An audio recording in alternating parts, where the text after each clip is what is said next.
I'm very glad to be here.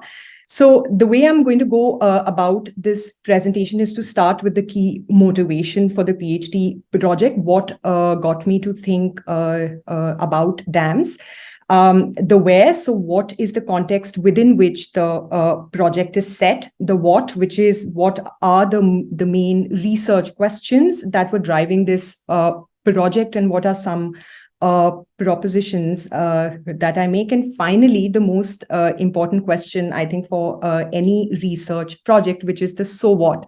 Why does this matter? Why is this particular project important enough to be studied? So I will also be drawing on some conclusions. So as I mentioned, this project was actually, this came to my mind at a time when I was drafting my research proposal back in 2017. And these are some pictures from my home state, Uttarakhand, which is in northern Himalayas. And there were these protests that were going on against a long pending binational hydropower scheme between India and Nepal, known as the Pancheshwar Dam. Now, on the map on the left, you can see that the project lies in the bordering states of Nepal as well as India. And if completed, the project would have comprised a 315-meter dam, which would be amongst the highest in the world. This was first conceptualized in the 1960s, and it threatened to submerge 134 villages just in Uttarakhand. The project has been on hold for many, many decades, but in the last 10 years or so, we've seen quite a lot of momentum to revive the dam, which has led to these large-scale protests. So besides the fact that a project such as the Pancheshwar lies in seismic zone 5, a key reason behind these protests is the spiritual as well as the cultural significance and value of the land for the people. Uttarakhand is popularly known as Dev Bhumi, which basically means the land of gods. And this is a title given to the region because it is considered sacred and is revered in Hinduism, Buddhism, as well as other indigenous faiths. So the protest against the Pancheshwar Dam struck a chord which was reminiscent of a significant event known as the Chipko movement. So for those of you who are not familiar with this event, the people-led movement came up in the 1970s in the state of Uttarakhand against unsustainable practices of commercial logging. And this movement actually holds a very notable place in India's environmental history and has served as an inspiration for similar movements across the world. And the legacy of the Chipko movement continues to be felt in the ongoing struggle to protect the environment, the forests and land in the region. So coming back to dams, when I started digging into the nuts and bolts of the proposed Pancheshwar Dam, I realized how little I knew about its transnational operations and the complex spatial and political processes that were shaping its construction. What further astonished me was the fact that Pancheshwar was not a single isolated case. In fact, throughout the region, there were numerous large-scale infrastructure projects that were either being developed or they were actively being pursued. And these projects were taking shape within a complex and a diverse landscape, which involved a large number of new and old actors, as well as processes with transnational implications. Despite a rather problematic history of dams in the region, such projects have actually interestingly re-emerged after years of suspended operations or failed development plans. So the question that I was trying to ask here, what has made these projects come back in such a big way? Interestingly, during this time of significant increase in dam construction in the global south, which has received quite a lot of support from a wide range of actors from the global north, including Western donor institution, multilateral banks such as the World Bank, and private businesses from the wealthier countries, there has been a noticeable trend of dam removals in regions such as North America and Europe. So it seems like the global North dam industry has almost kind of moved to the global South and is actively trying to pursue these large projects in countries such as Nepal. So why hydropower projects? The fact is that I could have studied any other kind of infrastructure project, particularly in Nepal, where there are a large number of other infrastructure initiatives around road infrastructure and airports that are also coming up. But why dams really interested me is because there are multiplicities of meanings and practices that are linked to rivers, which actually makes dams a source of critical contestation and debate. Now, there is this study by Judith Plummer, who's also at the University of Cambridge, which I found very, very interesting. She proposed that in a best case scenario, 10% of all the project costs in the water sector are siphoned off because of corrupt practices. And this number could be as high as 30%. Now, this has to do with the fact that dams are shrouded in secrecy because of their large investments, their intricate engineering. There's a great potential for rent seeking as well as windfall profits, and there is a significant role of government oversight when it comes to dams. Water is also an intensely political issue because it is characterized by an absence of due process transparency, and there is also quite a lot of unpredictability in terms of how power actually operates, which makes it quite susceptible to manipulation. And projects such as the Pancheshwar are based in transboundary rivers, so obviously there's a much greater level of political contestation that is linked to questions around water sharing.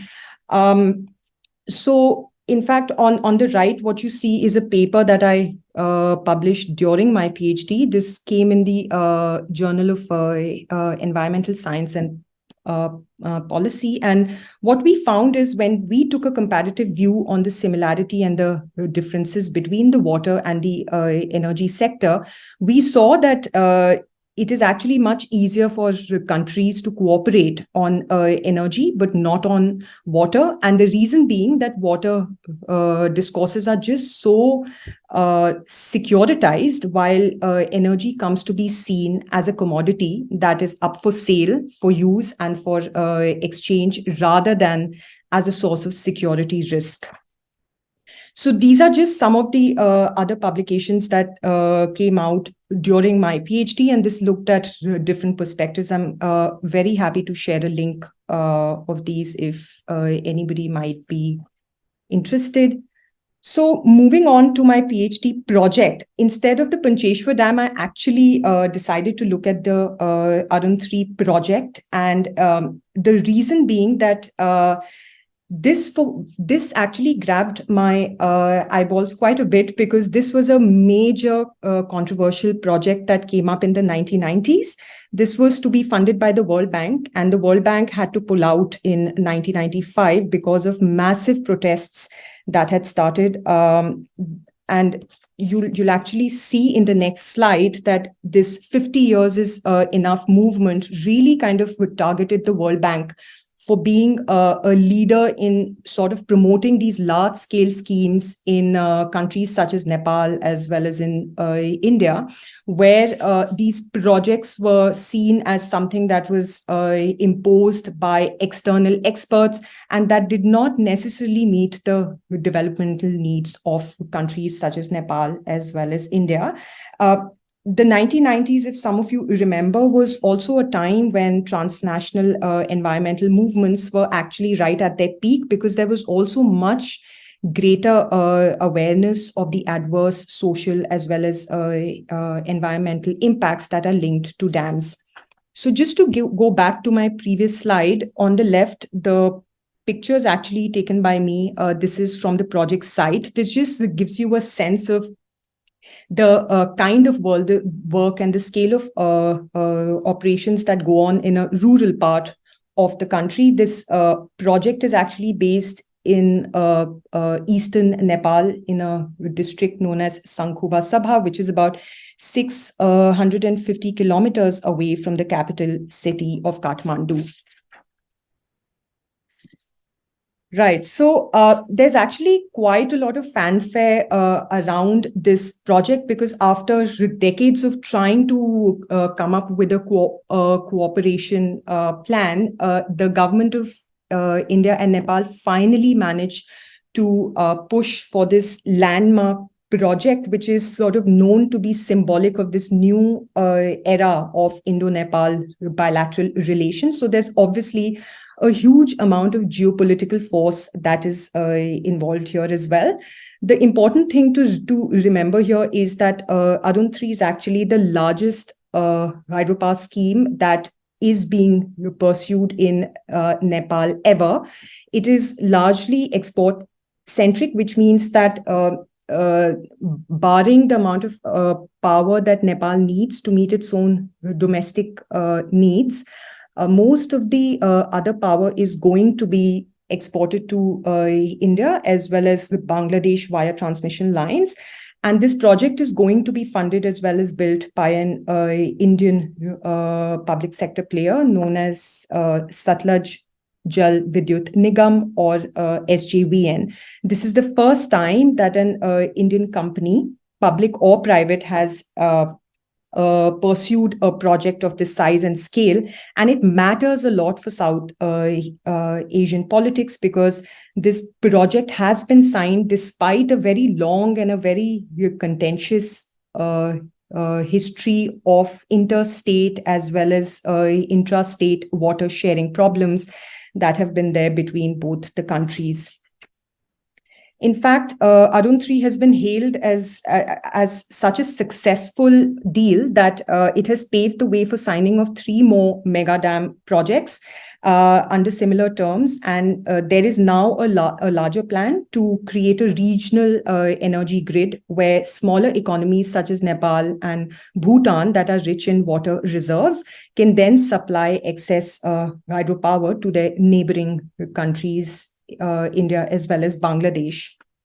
So an important difference that I want to mark here is not just in terms of what's happening at a geopolitical level, but just at the fact that compared to the 1990s, what I noticed through the first month of my fieldwork in Nepal was that there was a much more just a relatively muted resistance against large hydropower development in the region. And this is very much in stark difference to what was going on in the 1990s and is still happening in many parts of the world.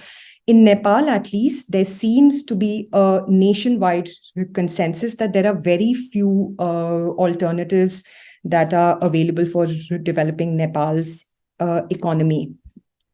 So now, with that context in mind, I move to one of the central research questions of my PhD, which is, where has the environmental movement gone? So I was particularly interested in looking at the new actors that are driving these mega projects, the kind of strategies, resources, and networks that they mobilize to pursue these large projects, the new forms of knowledge, the kind of imaginaries and the governance systems that are linked to these transitions, and the nature of contemporary civic engagement, and what light does that throw on what is going on as far as dams is concerned in the region. So the first key argument that I make is that the current resistance against mega dams should not be viewed as two opposing viewpoints.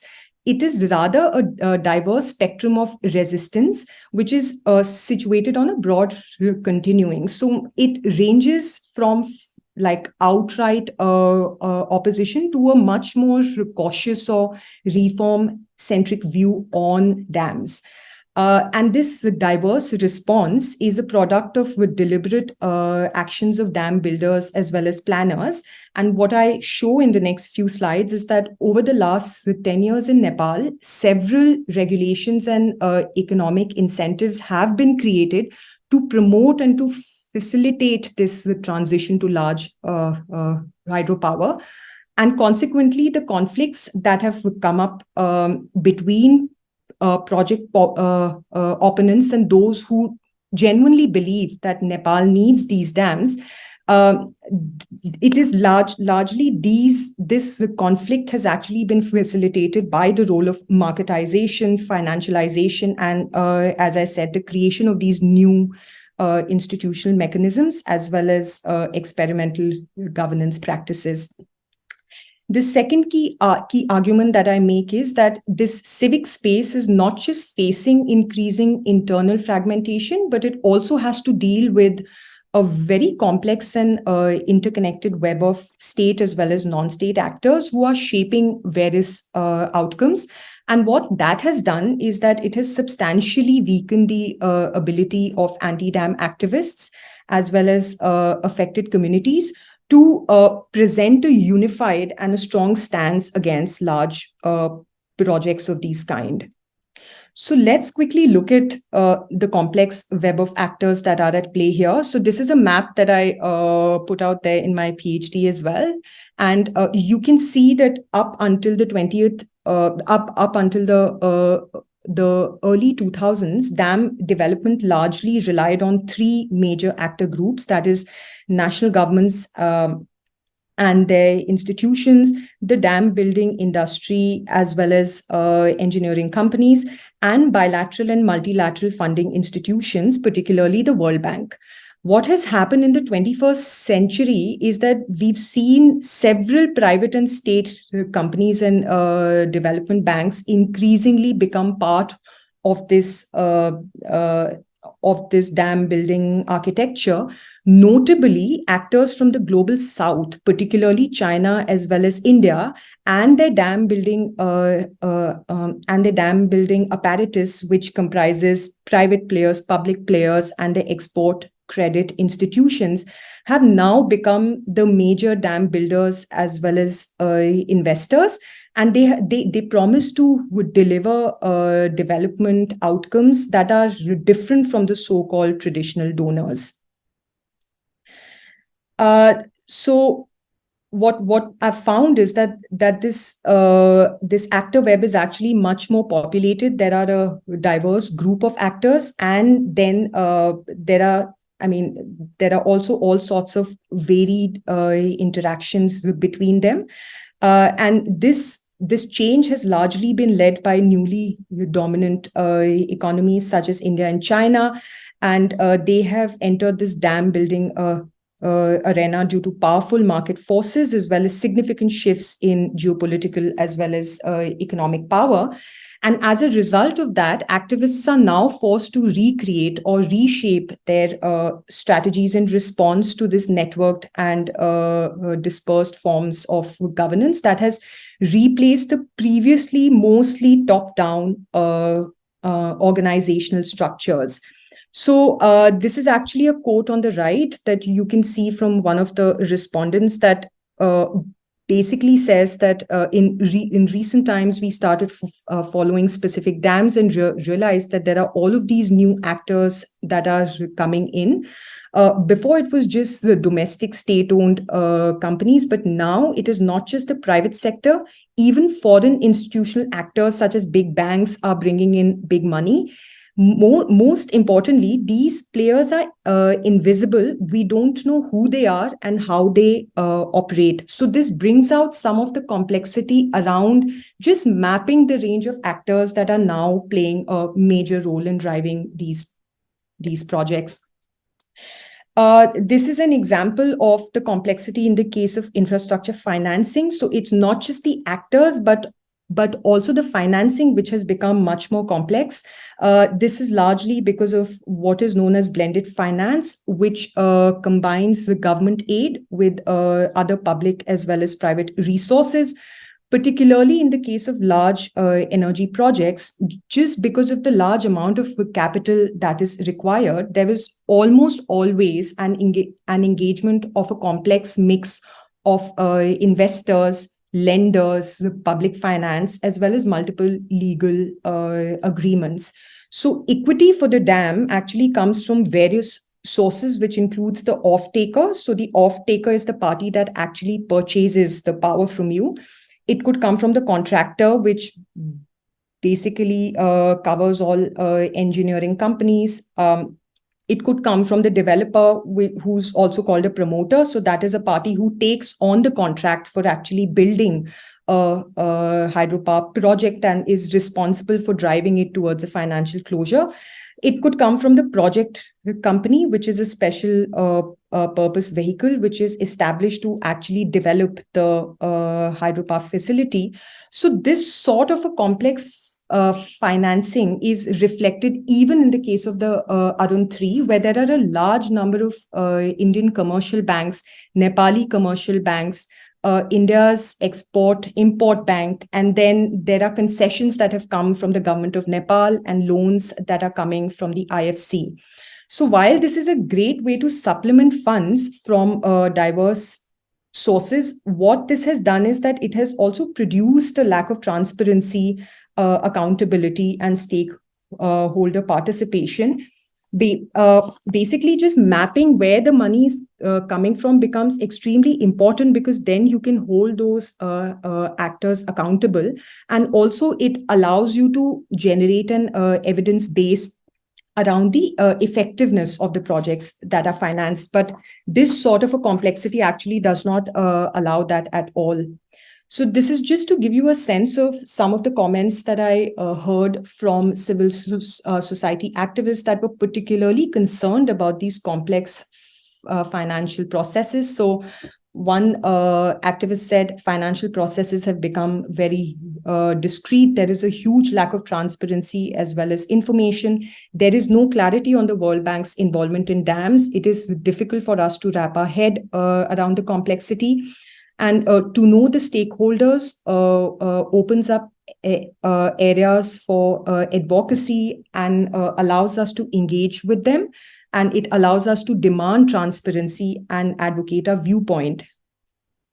So moving on to the next part of the complexity is just the complex nature of subcontracting. So this is actually a picture of me on the right. I'm standing and looking up at the now abandoned office of the Indian Hydropower Company, SJVN. And this is a stark contrast to the previous days of the project development, where locals had free access to the Indian engineers who would keep their doors open to answer any questions and pacify them with promises of jobs, electrification, and even local shares in the company. A decade after the project had first been given to the company and the dam was still being built, the Indian engineers had essentially vanished from the scene. The project developer had moved its office out, and what had come in its place were all of these different contractors that were never involved in these initial negotiations, so just did not feel the need to talk to the locals at all. So the villagers were largely left on their own, not knowing who to speak to if their local benefits were not actually being delivered as promised. So I'm going to just skip this because I realize I'm going to run out of time. One of the things that I do want to talk about also is that what I noted was that in Nepal, hydropower projects in general are seen very favorably. And what I found was that rather than questioning the fundamental need for such projects, the debate is largely centered around questioning what is a good dam and what is a bad dam. So over the last 10 or 20 years or so, the idea of a good dam has become closely linked to values of participation, inclusivity, recognition of entitlement. And for a number of stakeholders who were previously just electricity users or political subjects, they have also now become shareholders of hydropower companies. And this is something that I will talk about particularly in the next few slides. So an innovative governance mechanism that has emerged since, I'd say, 2000s is this concept of equity investment. So locals have the choice to actually buy shares, which allows them direct financial profit that is generated from these projects. So you're not only compensating for the land that you lose and for resettlement, but you actually get to become a shareholder in these projects. And I think this has been one of the fundamental reasons, or one of the fundamental factors that has generated consent for large dams.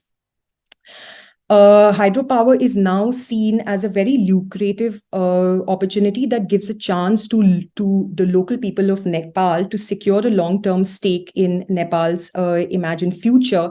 The enthusiasm for these local shares is so high that when the first public offering was made for the 47 hydropower companies that are listed on Nepal's share market, there was actually an oversubscription of shares. An interesting thing to note is that the provision of of giving 10% shares to local communities is not mandatory for companies, but project developers tend to do it anyway, because it gives them a social license to operate and acts as a great mitigation strategy. I'm just going to quickly interrupt to say about 3 or 4 minutes left. Yeah, sure. Yeah. So one thing that I do want to draw your attention to is that what is driving this case for dams also is this huge national narrative around the fact that Nepal needs to rely lesser and lesser on foreign loans as well as the capital, and that there needs to be domestic capital that needs to support these projects. So if you see these two slogans here, they largely translate into let the people invest in Nepal's water, let every Nepali be an electricity shareholder. So hydropower is now actually being imagined as equitable, participatory, as well as inclusive. And what I want to state here is that what has actually happened is that the moment you unlock real estate value, that actually weakens the foundation for collective action, because it allows people to start seeing the land as something that can be traded, and that there is a profit that can be generated. And all of this is largely kind of all of this is going on in a very speculative environment, because one actually doesn't know what kind of profits you're going to generate. The whole process of commissioning a dam takes a very long time. A lot of delays are in place, but the locals kind of tend to be very, very enthusiastic. They tend to see it as a game changer, and that then becomes a legitimization technique for these projects. One thing that I do want to talk about is the role of climate change. So there's a reason why there has started being a bottom-up demand for such infrastructure, and particularly in the case of Nepal, this is because of the new climate shocks. So in Arun Valley, where this project is being constructed, there has been a large decline in agricultural produce, which has actually nudged the locals to trade their land and rather invest their future in the production of hydroelectricity. So I will not have the time to go through this. Just the last bit, which is one of the other factors that has also driven this demand for large dams in Nepal is the fact that a lot of Nepalis believe that Nepal is India locked. This is because Nepal depends heavily on India for imports, exports, as well as transit route. And India has 3 times imposed economic blockades, which has actually prevented Nepal access to essential supplies, including fuel. So this might also explain as to why there is so much of an enthusiasm around Nepalis investing in their own countries and their projects and moving away from their reliance on the Indian government. So I'm going to just go to the last slide, which is the conclusion. And there are three main points that I want to make through this presentation. One is the importance of framing. So it goes without saying that right now what's happening in Nepal is that Hydropower is being framed in multiple ways. It's being seen as a source of nation building. It's being seen as a way of moving away from energy insecurity, of generating profits. And all of these things has kind of led to this place where more and more large dams are being created as well as demanded. The second is that dam politics is not something that is stable. It is not static. It is actually evolving, and there are new levels of complexity as well as interdependencies that are coming up. And this has presented quite a few challenges for people who are rather skeptical of this development path that Nepal has taken up. And finally, I think what is relevant to the larger discussion that goes on at the center, which is really asking about whether creating these kind of dams means that development has turned fairer, it has become more inclusive as well as participatory, because some people do consider that Nepal's dams have perhaps become fairer because it is generating certain outcomes related to giving more benefits of the project to people. But the fact is that there is still very little information about the kind of financial risks that are linked to buying shares.